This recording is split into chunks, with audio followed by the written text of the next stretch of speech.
Um assunto que é muito importante para quem vai trabalhar na área de diagramação é a questão da tipologia. Vou explicar o que é isso. Quando você trabalha com textos, não importa o software, você trabalha com tamanho de caracteres, você trabalha com estilo de letras. Isto é uma parte da tipografia chamada de tipologia. Eu tenho aqui um exemplo de um tipo móvel que inicialmente eram feitos em madeira. O tipo móvel ele é usado na área de tipografia que nós encontramos hoje ainda no mercado.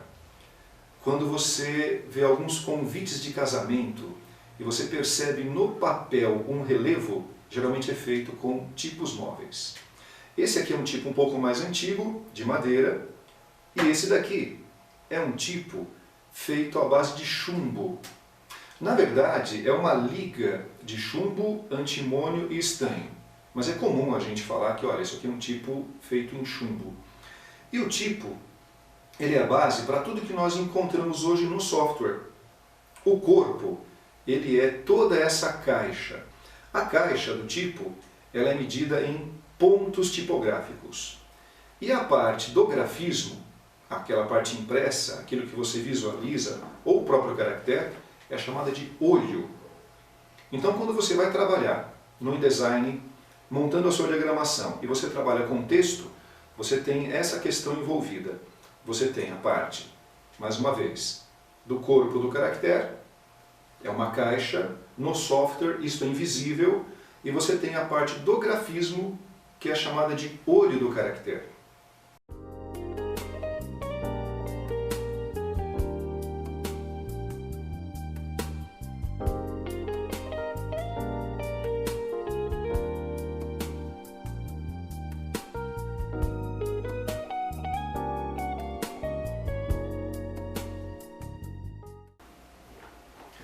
A tipologia também trata a questão das famílias dos caracteres. Basicamente, nós temos 4 famílias. Aqueles caracteres que apresentam serifas, como Times Roman ou Garamond, são classificados como romanos, ou seja, família dos romanos.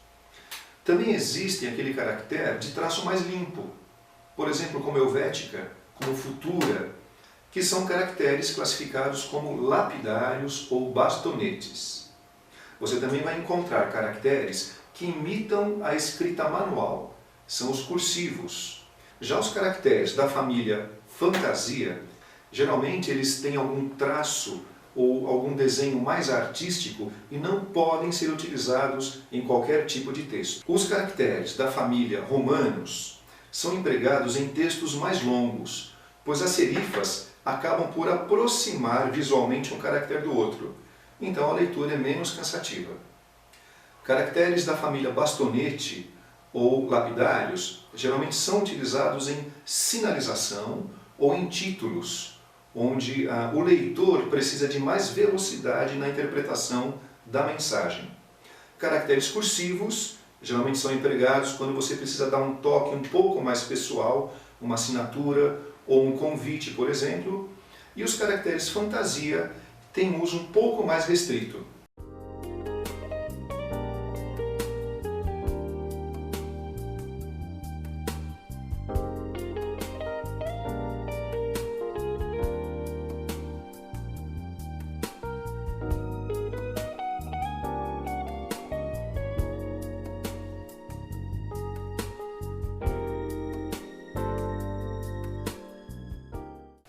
Além da questão do desenho dos caracteres, que é tratada pela tipologia, nós também temos a questão das medidas dos caracteres. Atualmente nós temos 2 medidas em vigor. Uma é a medida francesa, chamada de Cícero. A outra, a medida inglesa, que aliás é que nós utilizamos com mais frequência. A medida inglesa é a chamada Pica. E para que você tenha uma ideia de relação entre medidas tipográficas e milímetros, nós entendemos que 12 pontos seria um inteiro na medida Pica. 12 pontos equivalem a aproximadamente 5 milímetros, um pouco menor, 4,233.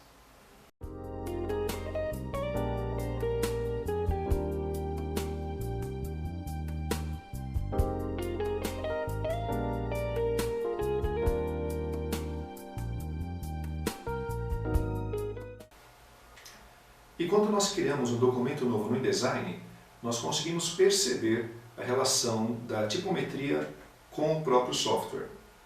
Ao abrir o InDesign, na caixa Create New Document, nós percebemos que o valor das margens é de 12,7 milímetros. Você pode me perguntar assim, mas poxa, e as medidas tipográficas, né? 12,7 milímetros equivalem a 3 paicas. O espaço entre colunas, padrão, é um espaço de 4,233 milímetros. Se você se lembra bem, é exatamente a medida de uma paica. Ou seja, tudo que nós temos no InDesign é modular e tudo baseado em tipometria.